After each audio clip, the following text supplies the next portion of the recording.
And I just want to make sure that we get one thing clear. The way that we started this fire again is with the Korean newspaper.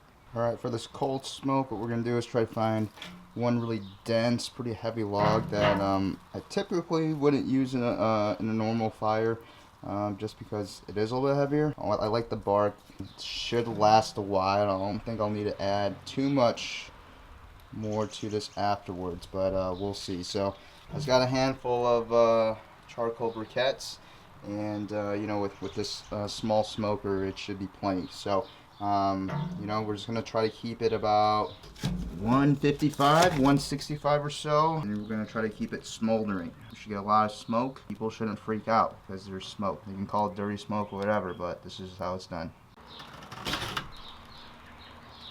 Alright, so like I was talking about when we were building that fire, we are going to be cold smoking today. And so today, like I just showed, we're going to be cooking some sausage. And the sausage, I didn't make it myself. This is actually from my friends at Kasama, Tim and Jeannie, and also my cousin Gideon works there. Shout out Kasama. If you guys haven't been there, you should definitely check it out. They're doing some great Filipino food, and they also have a great bakery. They wanted me to kind of cook some of their Longanisa sausage. So it's kind of a, I don't exactly know what goes into sausage, but it is a little bit sweet, savory sausage that they make, and they put things on their like plates. They also do a really cool, their version of like an Italian beef, but they use you know, Filipino ingredients and cooking into making that sandwich. Today they kind of just gave me a giant link of sausage and wanted me to smoke it just to see what happens, you know, to see if they like it better or not. And I figured that if we're going to do that kind of sausage, I'd kind of want to do an intro of how to do some cold smoking sausage. Alright, so we are about that temp, and so you can see it is fairly smoky, but again, if we are cold smoking, that's just what it's going to be. We still got some flame in there, but I don't know if you guys can see that, but you know, most of it is just a lot of smoke. And again, like, I want to pick those really dense pieces because it's going to give us a lot more smoke flavor, and we don't have to worry about throwing another piece in. So very smoky. And now let's throw that sausage on. Alright, so also we're going to try to put it in a cool spot, so I'm not going to try to put it towards these corners right here where they might collect heat, or on the back walls. I'm going to try to kind of keep it closer to the front, away from the firebox as well. And just real quick, I'm going to just check to make sure that there are no parts that are touching. Again, we don't want sausage with bald spots because that just does not look good. Alright, so everything does look good. Alright, so we'll close that door and we'll check on in a bit. Okay, so we got the sausage on right now, and something that I want to talk about is the process of which we're going to cook it. So for me, I guess there's like 3 ways that you could cook sausage. Like, you can take the entire link, you can throw it on the grill, you know, mark it up, keep flipping it, making sure it doesn't burn. But you know, obviously that's a little bit different than what we're looking for. So the 2 methods are kind of like, you know, you can cook it raw and serve it the same day. In that case, I would cook a little bit hotter, so it would be maybe somewhere around 200, maybe as high as 225. I think 225 might be a little bit hotter, and you could run the risk of cooking out a lot of the fat. So I would say, I mean, you could do 200, 225. That range is pretty good. So with that one, you're just making sure that, one, you know, you're just pulling off it at the right time, so you don't, you know, you're not losing a lot of juices and then a lot of that fat's not cooking out. For today's purpose, and the way that I'm most used to doing it, is we're going to cook it a little bit lower at about 155, 165. Like I said earlier when we were talking about setting that fire, we're going to basically cook it, I don't know, it could take anywhere from an hour and a half to two and a half hours. You know, it just kind of depends on, you know, how your sausage is cooking. And what we're looking for is good color, which is why I like cooking nice and low, because we can build that really bright color from that smoke and that sausage. That also comes from like the curing sauce, and also all your other spices that you're putting in the sausage itself. So something that I like about this method is that, let's say if you are, you know, you're cooking for more than 1 day, and doing sausage, you know, every morning, it can get a little bit tough if you're cooking really low every morning, and then you're having to, maybe you have to throw briskets on or ribs on or whatever else that you need at a higher temp. you're always, you know, spending an extra hour and a half, 2 hours to have a really low fire, then pulling the sausage off, and then throwing all the things on. So, you know, for the sake of time and just pit space, you know, if you have a lot of sausage that you want to kind of prep ahead of time, you know, this method is probably your best method. You know, just being able to do this real quick, ice bath it, put it away, and then you can kind of portion things out. And, you know, in this case, you could honestly probably just cook it like you're cooking a brat on the grill, where it's cooked all the way through. You can cook it over high heat. You know, at Terry Black's, because we were running all the time, we don't have time to, you know, spend, you know, an hour and a half, 2 hours every morning just to do sausage. So we would get a bunch done, and then we would throw them in the hottest part of the pit, and they actually get really nice and snappy, that casing. So that's what we're going to practice today, what I'm going to show. So we'll get this done, ice bath it, and then they'll be ready to serve whenever they need it. Alright guys, so I just wanted to show you guys what we're working with in terms of fire. So the fire was doing okay. It was sitting at like 150 or so, but I was a little bit worried that didn't have enough coals. I wasn't going to have enough of anything to kind of keep that big log on the left right there burning. So I stuck that one dryer piece right in the center right there. It's one piece that I've had for a very, very long time. It's really thin, so it should add some coals and also, you know, burn off a little bit more of the surface of the larger log that I'm really maintaining.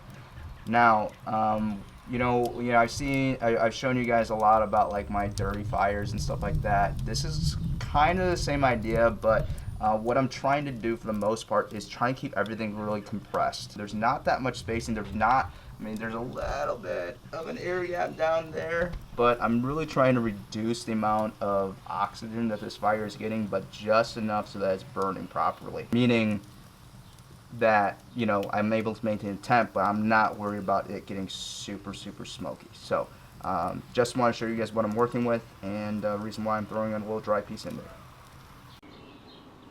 Alright, perfect. So with that additional log in there, it's been about 15-20 minutes and it's sitting exactly where we want to be. So guys, we're talking about fires and stuff like that. Still got that smoke billowing, got that loud plane going above. But yeah guys, all we're really trying to do is learn how to mess with fires and get that temp that we want. It doesn't always have to look a certain way, it doesn't have to be a certain way, but hey, it gets the job done, and you just have to really know your smoker. You got to play around, no pun intended, but you got to learn to play with some wood, yeah, it's just part of it.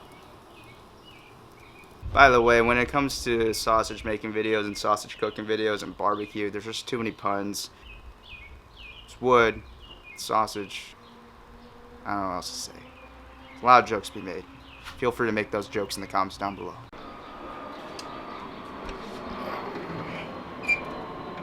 Alright, we're about 45 minutes in, and the color is looking really good. But, you know, as it kind of cooks, you know, it does tend to shrink and it will maybe touch a little bit. So I am just kind of spacing out again, just so that we make sure that we don't have any bald spots at the end of the day. But, yeah, color's looking real good. The fire has been pretty consistent. And the texture is starting to get a little more taut, so it's looking good. We'll let it go. We'll check in probably another 30 minutes or so, see what it looks like, and yeah. And at some point we'll probably flip it as well to kind of get more color on the bottom side. Alright, so this sausage has been on for about just under, actually, yeah, about an hour and a half right now. We're gonna flip it. The underside is not as discolored as I thought it would be, but which is good. But again, I think this has to do, I think I've talked about this a little bit before. This pit in particular, especially with like ribs and stuff, I don't have to usually flip them because I think because it's a smaller pit, it does get a little more even heat from top to bottom in terms of color wise as well. But you know, just out of habit and just for the sake of doing it, we're just gonna flip this. So just be careful with these longer, like, you know, links that, you know, you don't want to just grab one side and try to flip it, because then you could break it. So just try to draw a little thing, flip it, So again, just kind of be careful when you guys are flipping this. And again, we want to space this out and to make sure that we can get smoke all the way around. All right, so this will probably go for another 30 minutes or so. All right, so at this part of the cook, we're really just waiting for that sausage to, again, get that good color, which we're building already, and I think we've had for a while. Also, we want to make sure that it's cooked all the way through and the texture is right. Now, in most cases, I would say yes, you should temp your sausage to make sure it's hitting that proper internal temp. For the purposes of this, I know that it's going to be done, no pun intended, but I felt a lot of sausage and a lot of wieners, so you just kind of know when things are done based off of the texture. Especially when things are in, you have singular links, you don't want to go and stab each sausage and temp every single one of them. As soon as you do that, it's going to start to get wrinkly because a lot of that juice that's coming out when you do probe it is the thing that's kind of keeping it taut. So if you stab each and every single one, you'll probably go check in a little bit, and all your sausages kind of basically all wrinkly because of that. And the other reason why I like this method a lot is because, you are kind of cooking this twice. That's why I like this method a lot. Alright guys, so it's been about 2 hours and 10 minutes total cook time on this sausage. Now, I forgot to mention, so the last 10 minutes or so, I brought the temperature up about 245, 250. Just because I like to do that at the end, just to kind of make sure that everything is nice and taut. You don't have to do that, and also you run the risk of, because if you leave it on for too long, if it gets a little bit too hot for a couple minutes longer than you should, then you will have sauces that shrivels up. So if you're not confident in doing that, don't do it. Skip that step and just keep it at that. That 155, 160 all the way through. Last thing I want to say, the other reason why I like cooking on these cooling racks is, sausage for sure picks up a lot of color off the grate, especially since most people cook their sausage with spices that are bright colors. So, if you want to keep your wieners clean, like Brad likes to say, shout out Brad, I like cooking sausage on these racks. That way you can kind of just pull them off and then they're ready to go. So, sausage is done. No need to wipe them down because none of it was touching the grate. So we'll take this off and we'll get ready for the ice bath. Alright guys, so we got our ice bath going right now. I'm just waiting for the water to get a little bit colder. Obviously you don't need something as large as a hotel pan to be able to, chill your sausage. I'm only using something this large because it's a fairly large coil. But if you are doing them in links or just, a smaller coil, you can use a smaller bowl. The one thing that I would recommend though, if you are going to do that, especially if you got a smaller bowl, you got a lot of links that you need to cool down, definitely go out to a gas station, grocery store, and buy a big bag of ice, because as the ice starts to melt and all that kind of stuff, you want to make sure that that ice bath stays nice and cold. We got the sausage here, and the one thing that you're not really gonna be able to see it, but you can see the little beads of fat, that kind of orange color from all the spices and stuff and the seasonings. Nothing has any kind of loose parts to it. Everything seems really nice and taut. So just chilling it will kind of keep it in that same sort of texture. So this part is really important. Again, if you're just gonna serve it right now, you obviously don't have to ice it. You just can slice it up and have it go. But if you're trying to save some for later and you want to cook ahead of time, this is the method to use. It's ready to go. So we're gonna again be careful with grabbing the entire coil. At this point, we're finished cooking and we don't want it to break. So just be very, very careful and just chill it.